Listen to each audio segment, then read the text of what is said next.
Olá, esse é o 11º programa da série Paulo Freire Vivo na TV UFPB.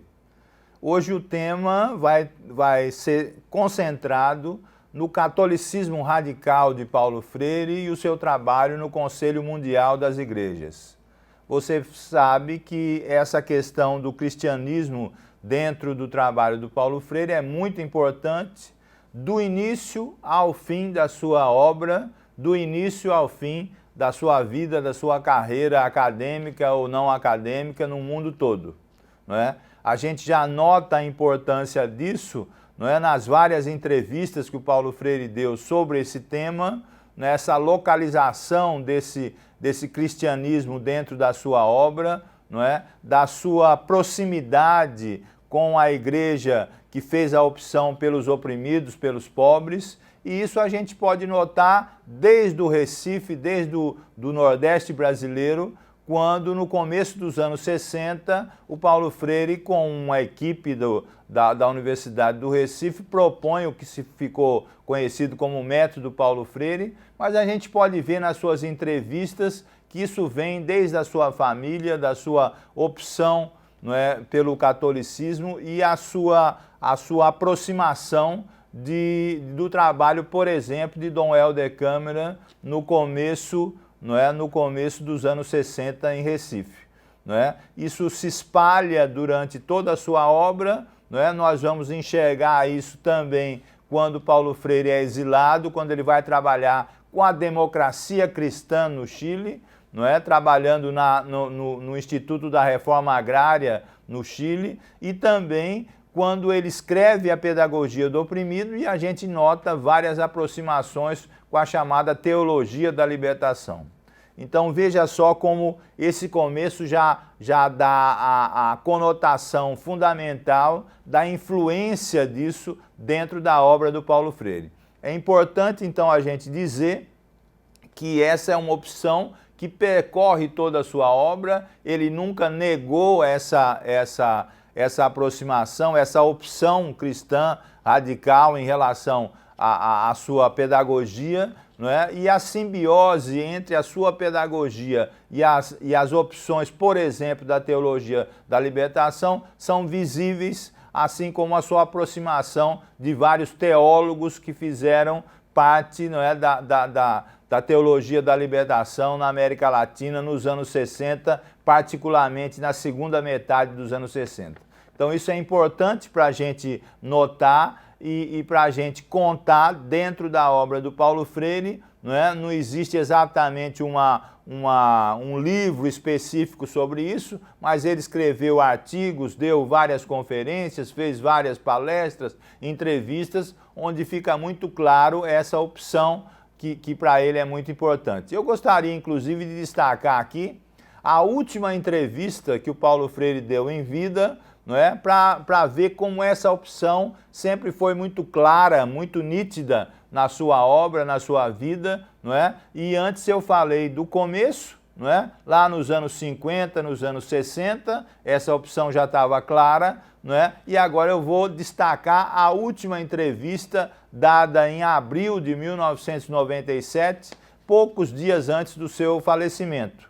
Veja só como eu vou destacar isso e veja só as palavras do Paulo Freire e o carinho que ele tinha em relação a isso e até as palavras muito bonitas em relação a esse tema. Veja só. Quando muito moço, muito jovem, eu fui aos mangues do Recife, aos córregos do Recife, aos morros do Recife, às zonas rurais de Pernambuco, trabalhar com os camponeses, com as camponesas, com os favelados. Eu confesso, sem nenhuma churumingas, eu confesso que fui até lá movido por uma certa lealdade ao Cristo de quem eu era mais ou menos camarada. Mas o que acontece é que quando eu chego lá, a realidade dura do favelado, a realidade dura do camponês, a negação do seu ser como gente. A tendência àquela adaptação, de que a gente falou antes, aquele estado quase inerte diante da negação da liberdade. Aquilo tudo me remeteu a Marx. Eu sempre digo, não foram os camponeses que disseram a mim: Paulo, tu já leste Marx? Não, de jeito nenhum, eles não liam nem jornal. Foi a realidade deles que me remeteu a Marx. E eu fui a Marx. E aí é que os jornalistas europeus, em 70, não entenderam a minha afirmação. É que quanto mais eu li Marx, tanto mais eu encontrei uma certa fundamentação objetiva para continuar camarada de Cristo. Então, as leituras que eu fiz de Marx, de alongamentos de Marx, não me sugeriram jamais que eu deixasse de encontrar Cristo na esquina das próprias favelas. Eu fiquei com Marx na mundanidade à procura de Cristo na transcendentalidade. Veja que é interessante como ele coloca essa simbiose entre o cristianismo e o marxismo dentro da sua obra, não é? É fundamental para você entender isso e até para você saber ler, por exemplo, a Pedagogia do Oprimido. A Pedagogia do Oprimido, que foi escrita na segunda metade dos anos 60, justamente nos primórdios da teologia da libertação, traz esse Cristo e esse Marx juntos, não é? Numa simbiose durante um tempo criticada, mas que ele, em várias entrevistas, cuidou de esclarecer, né? Cuidou de entender melhor. Então isso é importante para você notar como é que nessa obra do Paulo Freire, ao longo da sua obra, isso está colocado com uma nitidez muito forte, não é? Ele nessa entrevista, nessa última entrevista que eu citei, cita várias coisas lá dos anos 70, não é? Até do não entendimento dessa opção dele, não é? Ao mesmo tempo cristã e ao mesmo tempo marxista dentro da sua obra. Mas se há um ponto fundamental onde isso ficou prático, ficou colocado na realidade, esse foi o trabalho que ele fez durante quase 10 anos no Conselho Mundial das Igrejas, né? O Conselho Mundial das Igrejas é um órgão ecumênico, não é? Que então mistura várias religiões, não é? E é sediado em Genebra, para onde ele foi, não é? A partir dos anos 70, e nós já falamos desde o começo que quando ele estava no Chile na segunda metade dos anos 60, ele teve 2 convites de trabalho, um para trabalhar em Harvard, na Universidade de Harvard, e outro para trabalhar no Conselho Mundial das Igrejas. Ele atendeu parcialmente esse trabalho nos Estados Unidos, ficando lá alguns meses, não é? E depois a opção que ele fez, até pelo espaço e pela oportunidade de trabalho, foi no Departamento de Educação do Conselho Mundial das Igrejas, não é? Para caracterizar, então, esse período, esse ponto importante da obra do Paulo Freire, eu vou recorrer aqui a uma tese que depois virou livro e que é muito importante, não é? Que traz 2 autores, o Balduino Andreola e o Mário Bueno, que fazem um livro muito importante chamado O Andarilho da Esperança, né? O Andarilho da Esperança. E nesse livro eu queria destacar uma parte do prefácio do livro, feito pelo professor Danilo Streck, não é? Onde ele destaca justamente essa simbiose entre o ecumenismo e a educação libertadora, não é? Logo no prefácio que ele escreve, ele diz assim: a Igreja assumiu o seu lado profético e abrigou as organizações populares consideradas subversivas. Ele está falando dos anos 60, das comunidades eclesiais de base. O ecumenismo se construía por baixo a partir das lutas do povo em suas comunidades. não é? Vocês sabem todos que dentro da América Latina, não é, o contexto da igreja social, que vinha já nas pregações do Papa João XXIII e no trabalho de vários bispos, arcebispos, como Dom Helder Câmara, por exemplo, e depois Dom Evaristo Arnes, em São Paulo, etc. Esse trabalho foi um contexto, foi um abrigo, como diz o autor aqui, para essa simbiose, não é, entre o ecumenismo e a educação popular, a educação libertadora. E esse autor diz mais, não é? O movimento de libertação, então, criou as suas próprias teorias, uma delas a teologia da libertação, com Leonardo Boff, com vários outros autores que são importantes de se destacar. E ele diz assim, dentre tantos nomes, não é, há um que se destaca pela abrangência da sua obra, e justamente quem se destaca na visão dele, muito correta, é o próprio Paulo Freire nesse trabalho no Conselho Mundial das Igrejas, não é? Ele diz assim, Paulo Freire encarna a interdisciplinaridade ou a transdisciplinaridade implícita nas lutas pela libertação, não é? No caso, era a libertação para fazer uma pedagogia do outro, uma pedagogia do oprimido, que em sua fraqueza carrega as sementes para a libertação de todos, não é?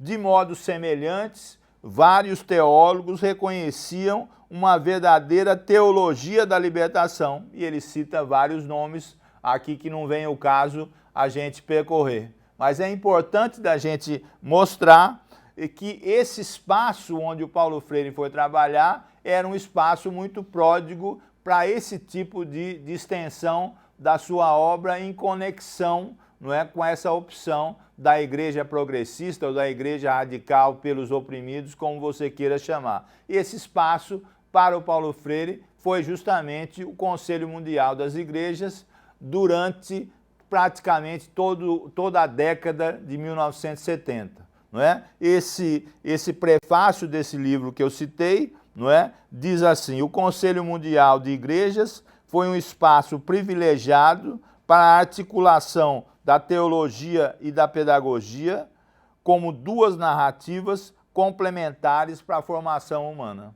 Veja como isso é caracterizado de uma forma muito explícita, mostrando que dentro da obra do Paulo Freire, não é, há uma grande extensão para esse binômio entre o ecumenismo e a pedagogia libertadora que ele propôs, ou a pedagogia do oprimido, não é? Eu volto a caracterizar isso, porque eu acho que isso é muito importante, não é? No começo eu citei o início do chamado método Paulo Freire, né? E poderia complementar falando do existencialismo e do personalismo e da influência de autores católicos dentro da obra do Paulo Freire. Depois eu estou agora citando o meio da obra do Paulo Freire, ou seja, a sua extensão feita em conexão e dentro do Conselho Mundial das Igrejas, não é? E antes eu citei também a última entrevista do Paulo Freire. Isso para demonstrar para você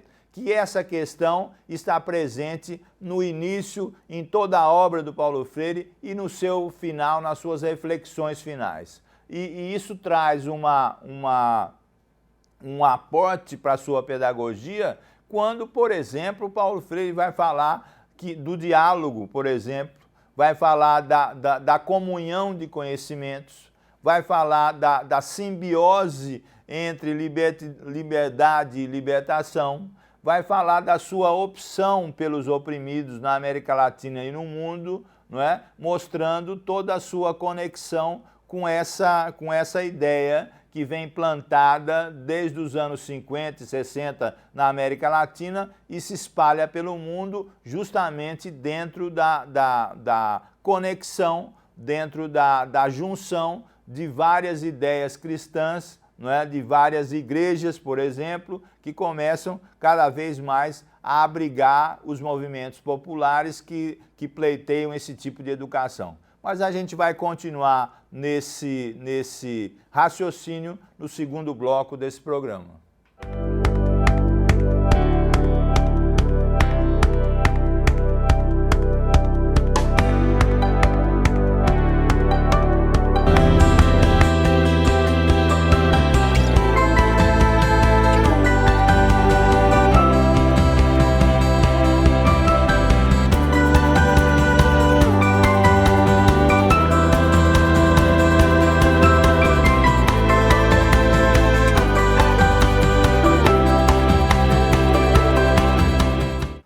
nesse segundo bloco desse tema tão importante que é o catolicismo radical de Paulo Freire e o seu trabalho no Conselho Mundial das Igrejas, eu queria retomar o prefácio do livro que eu citei no primeiro bloco, que foi o Andarilho da Esperança, né? No seu prefácio, onde o autor do prefácio, o professor Danilo Streck, destaca, não é, a importância do Conselho Mundial das Igrejas e o trabalho do Paulo Freire nessa altura da sua obra. Como ele dizia, então, o Conselho Mundial de Igrejas foi um espaço privilegiado para a articulação da teologia e da pedagogia. Em Freire, um advogado de formação, o educador e teólogo se encontram na praxis como consultor desse organismo ecumênico. Veja só o que ele está colocando aí. Teologia e pedagogia são duas linguagens que se expressam, não é, ou que expressam a vivência e as esperanças de um povo crente que aprende, ou se quisermos, de aprendizes que creem. Não é? Isso não é qualquer coisa. Você tem que entender a importância que o autor está colocando, muito bem argumentado, não é? Nessa polaridade ou nesse trabalho conjunto, nessa duplicidade, não é? Entre teologia e pedagogia presentes na obra do Paulo Freire. Não é? Ele cita, inclusive, um artigo escrito em 71, né, 1971, que tem esse título, O Papel Educativo da Igreja na América Latina, não é? Onde o Paulo Freire coloca literalmente o seguinte: não podemos discutir de um lado as igrejas, de outro a educação e, finalmente, o papel educativo das primeiras em relação à segunda, a não ser historicamente. Assim como a educação é feita na história, também a fé é vivida e se concretiza na história. Né? Olha a importância que ele coloca e olha o momento onde ele está escrevendo isso, que é o comecinho dos anos 70. Ele já está trabalhando no Conselho Mundial das Igrejas, mas está se referindo ao contexto latino-americano, do qual ele tinha saído há pouco tempo, porque viveu na sua primeira fase do exílio vários anos no Chile. Não é? É importante que a gente possa destacar isso no próprio texto do Paulo Freire, não é? Numa metáfora muito sugestiva, diz o autor, não é? Que Freire gostava de usar, não pode haver o lá sem o aqui. Eu não posso chegar lá, não é, se não saio daqui. Ele está falando então da questão da transcendência que o Paulo Freire tanto defende, não é? Tanto defende, não é? É importante então a gente saber que esse trabalho no Conselho Mundial das Igrejas, não é, como sempre, foi um trabalho coletivo no qual Paulo Freire, lógico, tem um protagonismo muito importante, não é? Mas como a gente já disse em vários programas, não é um trabalho individual. Foi no próprio Conselho Mundial de Igrejas que o Paulo Freire, com outros exilados brasileiros e latino-americanos e europeus também, fundou o Instituto de Ação Cultural, o IDAC. Não é? E com esse apoio do Conselho Mundial de Igrejas e com o apoio de vários colegas do IDAC, do Instituto de Ação Cultural, vários podem ser destacados, depois a gente vai trabalhar um pouco isso, ele começou a percorrer o mundo. E nesse instante da sua obra é fundamental dizer que o Conselho Mundial das Igrejas deu a visibilidade mundial para a obra do Paulo Freire. A partir do Conselho Mundial das Igrejas, ele começou a fazer várias conferências, várias palestras, simpósios, esteve com estudantes em vários lugares do mundo, patrocinado pelo Conselho Mundial das Igrejas, não é? E fez disso, então, uma extensão da sua obra, pôde discuti-la. E você já sabe que para o Paulo Freire a questão do diálogo não é só uma proposta para os outros fazerem, para os outros colocarem em prática. É uma coisa que o Paulo Freire defende para si mesmo e pratica não é? Então, essa oportunidade dele pegar os seus escritos, a pedagogia do oprimido que tinha saído publicada há pouco tempo nos Estados Unidos, etc., e poder percorrer o mundo com a sua obra e discutir e ter vários ambientes de debate, de diálogo e até de críticas, inclusive a sua obra, de perguntas, de indagações, foi fundamental para que ela se consolidasse. E foi fundamental para que o Paulo Freire se tornasse reconhecido como um dos educadores mais importantes do século XX. Né? Claro que em história a gente não pode ficar supondo, e se não tivesse havido esse trabalho no Conselho Mundial de Igrejas, o que é que teria acontecido, etc., não dá para ficar fazendo essa suposição, mas com certeza o conhecimento que o mundo teve da obra do Paulo Freire, da Europa, dos Estados Unidos, da própria América Latina, essa expansão da sua obra em todo o mundo se deve muito ao trabalho de quase 10 anos, isso não é pouco, veja só, ele passou 16 anos exilados, dos quais quase 10 trabalhando no Conselho Mundial das Igrejas. Então isso é importante demais, o trabalho nesse ecumenismo do Conselho Mundial de Igrejas, nessa simbiose com a sua pedagogia, nesse diálogo com outras pessoas, não é? Nesse trabalho em equipe, esse apoio fundamental para que a sua obra ganhasse o mundo, que ele se tornasse um cidadão do mundo, isso se deve, não é, prioritariamente, principalmente para o Conselho Mundial de Igrejas. Por isso que a gente precisa fazer, como está fazendo, um programa especial sobre isso para notabilizar esse ponto. Não esquecer que isso vai estar presente em todos os programas. A opção do Paulo Freire pelo Cristo, vamos dizer, do povo, não é? Pelo cristianismo progressista, pelo catolicismo radical, pelas comunidades de base, etc., por essa ideia na América Latina e no mundo, está presente em toda a sua obra, é bom destacar isso. Mas dentro do Conselho Mundial das Igrejas, então, esse trabalho e essa oportunidade de formar o IDAC, formar o Instituto de Ação Cultural, não é? Lembre, olha o nome, Instituto de Ação Cultural, foi um dos temas anteriores dos nossos programas, essa questão da ação cultural para a libertação, oportunizou um convite para o Paulo Freire e toda a equipe para trabalhar nos países africanos de língua portuguesa. Guiné-Bissau, etc., São Tomé e Príncipe, vários países, então, que falavam português, e falavam português porque tinham sido, durante séculos, colonizadas, colônias de Portugal. E eram países recém-libertos desse tipo de colonização. Aí se destaca um outro ponto que depois nós vamos tratar mais adequadamente ou mais largamente, que é a questão da colonização e da descolonização dentro da obra do Paulo Freire.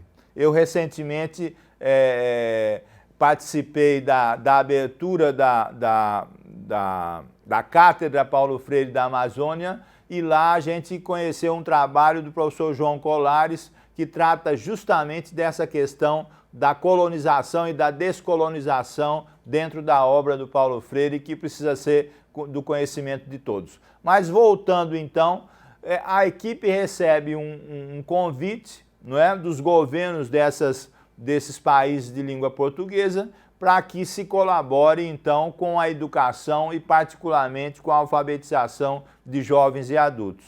E se destaca então esse trabalho, não é? Esse trabalho depois vai compor várias partes da obra do Paulo Freire, no que eu chamo de escritos africanos, no que eu destaquei no meu livro História das Ideias de Paulo Freire como escritos africanos, dentre os quais, por exemplo, a gente pode citar as Cartas à Guiné-Bissau e vários outros livros que marcam esse ponto, não é? E esse ponto, então, vem a partir, como eu disse anteriormente, do Conselho Mundial das Igrejas, e nos anos 70, na metade mais ou menos dos anos 70, não é? A equipe vai trabalhar nesses países africanos de língua portuguesa, e é uma oportunidade para o Paulo Freire, inclusive, revisar várias coisas que ele tinha proposto em relação à metodologia de alfabetização de adultos no Brasil, no começo dos anos 60, mais ou menos 10 anos depois, ele tem essa oportunidade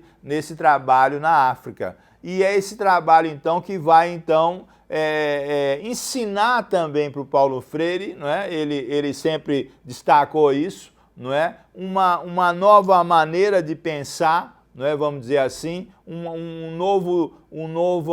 nova estrutura do seu pensamento, quando ele começa a reconhecer, por exemplo, não é, como muito importante na sua obra, o trabalho como princípio educativo.